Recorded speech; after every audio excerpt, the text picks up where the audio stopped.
Welcome to The Explainer. Today, we're doing something a little different. We're not just breaking down a complex topic, we're handing you a complete, operational blueprint for what might just be the greatest adventure on Earth. So, let's talk about road trips. You're probably thinking about a long weekend, maybe driving down the coast, a few hundred kilometers, tops. I want you to take that idea and just set it aside. Because what we're talking about today is on a completely different scale. This isn't just a road trip, it's an expedition. We are tackling the absolute Everest of automotive journeys, a comprehensive 90-day border-to-border odyssey across the entire Indian subcontinent. An incredible, intense, sometimes chaotic, but always captivating country. Now look at that number on your screen. 146,560 kilometers. What is that? It's not the length of our trip, not even close. That number represents the entire national highway network of India. Think about that. It's like the country's entire circulatory system laid bare. It's a vast, sprawling network of arteries and veins, pulsing with the lifeblood of over 1 billion people. And our mission, together, is to understand this system so intimately that we can navigate it with confidence. We're going to transform what feels like an intimidating, maybe even impossible dream into a concrete, achievable, step-by-step plan. So get comfortable, buckle up. Our journey begins right now. Every great endeavor starts with a solid plan, right? Well, here's ours. We're going to tackle this logically, in the exact same sequence you would if you were planning this for real. We'll start with the big picture, the map of the nation, and then we'll zoom in, getting more and more granular, until we've covered every single detail you need to know. Okay, first things first. Before you even think about what car to drive or what to pack, you have to understand the very foundation of this journey. We need to appreciate the incredible feat of engineering that makes a trip of this scale not just possible, but actually feasible. Let's talk about the Great Indian Grid. So what you're looking at here is the absolute backbone of your expedition, the Golden Quadrilateral, or the GQ. This isn't just another highway. It's a profound statement of ambition. Imagine for a moment trying to stitch together the four corners of a country as vast and complex as India. That's what the GQ does. It's your lifeline. For a journey like ours, think of it as the main trunk of a giant tree. All of our other routes, our side trips, our explorations, they will all branch off from this solid, reliable core. It's a high-speed, standardized corridor designed for one thing: efficient, long-distance transit. It's the economic superhighway, and for us, it's the expeditionary superhighway. And this is where that massive, abstract idea of the GQ becomes a real, tangible plan. Let's break this down, because each of these four segments is a journey in itself. First, you've got Delhi to Mumbai on NH48. This leg takes you from the heart of the capital, through the dusty plains of Haryana, into the majestic, arid landscapes of Rajasthan with its incredible forts, then through the industrial heartland of Gujarat, and finally into the bustling metropolis of Mumbai. The landscape and culture shift dramatically every few hundred kilometers. Then you continue on that same highway, NH48, from Mumbai to Chennai. Now you're cutting across the country, climbing onto the Deccan Plateau, passing through the tech hubs of Pune and Bengaluru, and descending to the Coromandel coast. The third leg, Chennai to Kolkata on NH16, is a coastal journey.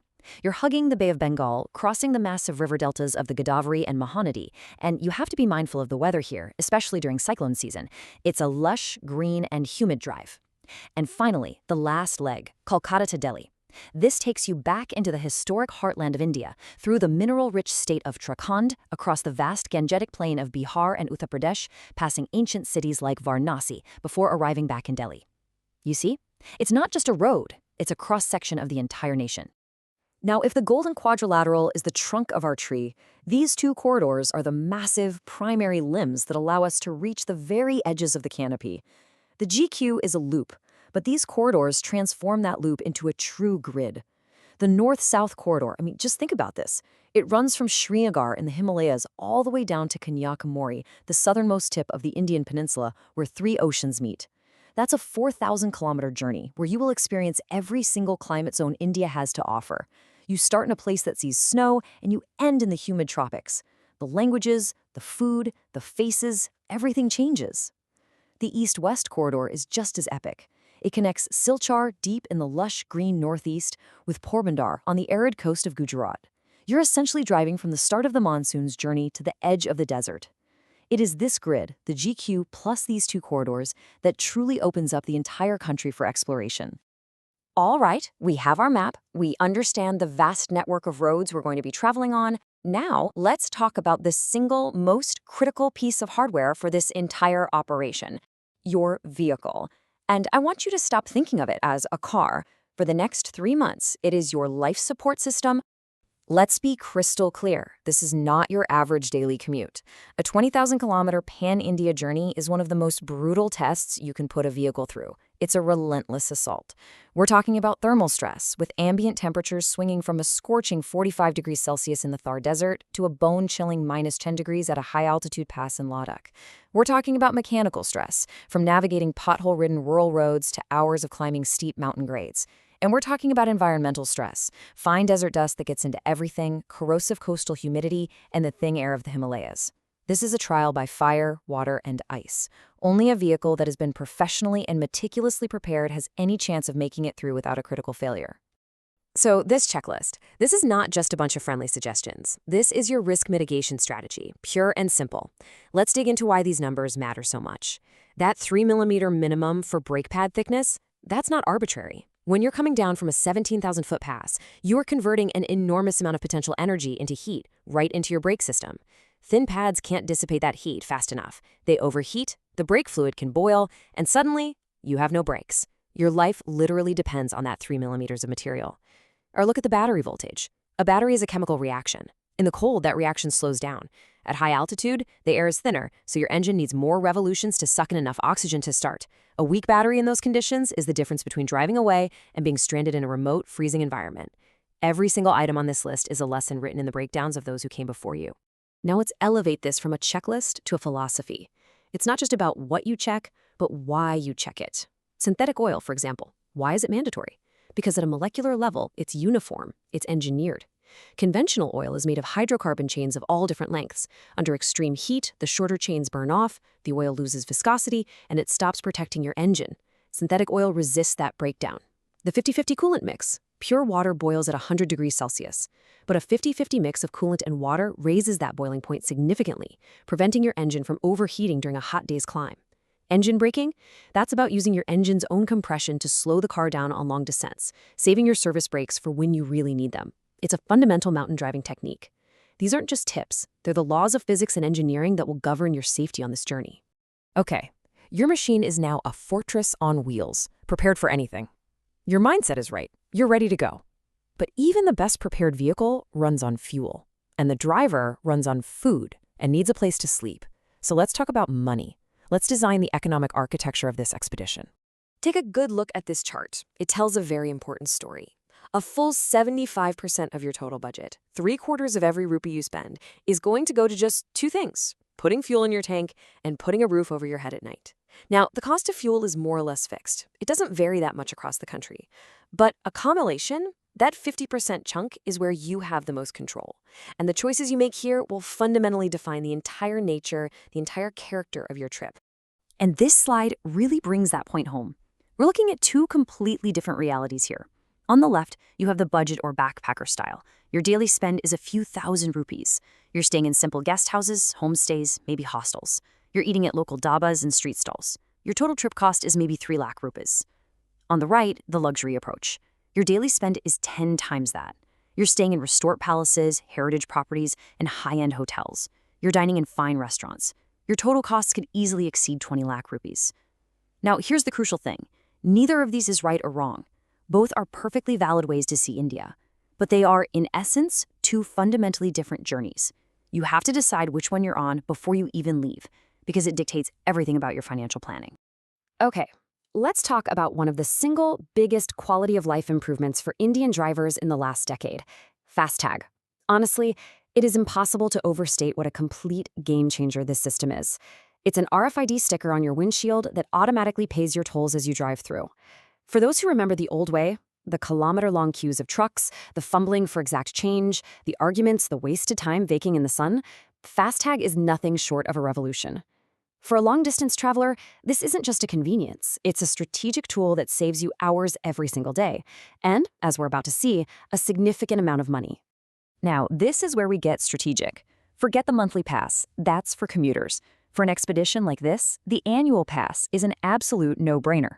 Let's just do the math right now. The pass costs 3,000 rupees. The average toll on a national highway might be, let's say, 75 rupees. That means after you cross your 40th toll plaza, every single toll you cross for the rest of the year is effectively free. On a 90-day pan-India trip, you will blow past 40 tolls in the first 10 days, easy. It's not a question of if the pass will save you money. It's a question of how much it will save you. It is a massive financial win. You're basically prepaying for convenience and getting a huge discount in the process. So, we have a perfectly prepped machine. We have a solid financial plan. We're cruising down the highway seamlessly thanks to FastTag. But India is not a monolithic entity. Some of its most beautiful, remote, and culturally sensitive regions are protected by an extra layer of administration. It's time to talk about paperwork and how to navigate the red tape. Right, the Interline Permit, the ILP. This is a system that dates back to the British era, and it was designed to regulate movement into and out of sensitive border areas, primarily to protect the unique cultures and lands of the indigenous tribal populations there. Today, it still serves that purpose in these 4 northeastern states. Now, in the past, getting an ILP could be a real headache, involving visits to government offices and long waits. But the fantastic news is that the entire process has moved online. Now you can simply go to the official state portal, upload a digital copy of your ID and a photograph, pay a small fee, and typically within 24 to 48 hours, a valid permit is delivered right to your email inbox. It's incredibly efficient, and there's absolutely no excuse not to have your paperwork in order before you arrive. This is a really interesting and, I think, positive evolution of the permit system. In Ladakh, they've done away with the old ILP for Indian tourists and replaced it with an environment and development fee. And this is more than just a name change. It's a fundamental shift in philosophy. This isn't just a fee for permission to enter. It's a direct contribution to preserving the very thing you've come to see. That 400 rupee environment fee goes towards waste management projects and conservation efforts in one of the most beautiful but also one of the most fragile ecosystems on the planet. By paying it, you're shifting from being just a tourist to being a stakeholder in the conservation of Ladakh. It's a wonderful model. We've covered the machine, we've covered the money, we've covered the paperwork. We're at the final piece of the puzzle. And honestly, this might be the single most critical factor that determines the success or failure of your entire expedition: the weather. In India, timing is not just important, timing is everything. I want you to read that line and let it sink in because it's the absolute truth. In India, when you travel is as important as where you travel. To embark on a journey of this scale without a clear meteorological strategy is like a ship captain setting sail into a hurricane. Get the timing wrong, and you'll find yourself stuck in a 48-degree heat wave that can literally destroy your vehicle's tires and cooling system. Or you'll find yourself trapped by catastrophic landslides during the monsoon, with roads washed away in front of you and behind you. This is not something you can improvise. You have to plan your route around the seasons. This calendar is your master strategy. This is how you outsmart the weather. You're essentially choreographing a dance with India's extreme seasons. You start your journey in January or February. This is the perfect time to explore the Great Plains: Rajasthan, Gujarat, central India, the south. The weather is beautiful, pleasant days, and cool nights. The Himalayas are off-limits, of course, as the passes are snowed in. As you move towards May and June, the plains become an unbearable furnace. So what do? You retreat upwards. You head for the mountains. This is precisely when the high-altitude passes into Ladakh and Spiti are opening up. You spend the peak summer months exploring the Himalayas in perfect weather. Then, July and August arrive, and the great Indian monsoon sweeps across the entire country, except for one place: the high-altitude deserts of Ladakh and Latal and Spiti, which lie in a rain shadow. So while the rest of the country is being drenched, you're high and dry. By the time you come down in November and December, the monsoon is over, the land is green and refreshed, and it's the perfect time to explore coastal areas like Goa and Kerala. You see, it's a logical progression. You are constantly moving into the region with the best possible weather. And really, this quote sums up everything we've talked about today. Success on a journey like this has very little to do with luck. It is a direct result of meticulous, rigorous preparation. Mechanical resilience, that was our deep dive into vehicle prep. Financial strategy, that was our section on budgeting and leveraging FastTag. And a deep understanding of the regulatory and meteorological nuances. That was our planning for permits and, most importantly, our calendar. The amazing thing about modern India is that the infrastructure is there. The roads are waiting. The barriers are lower than ever. All that's left is for you to bring the discipline and the planning. So, the blueprint is on the table. Every piece of the puzzle is in place. The road is out there, waiting for you. The only real question left is, when are you going to start your engine? Thanks for joining us.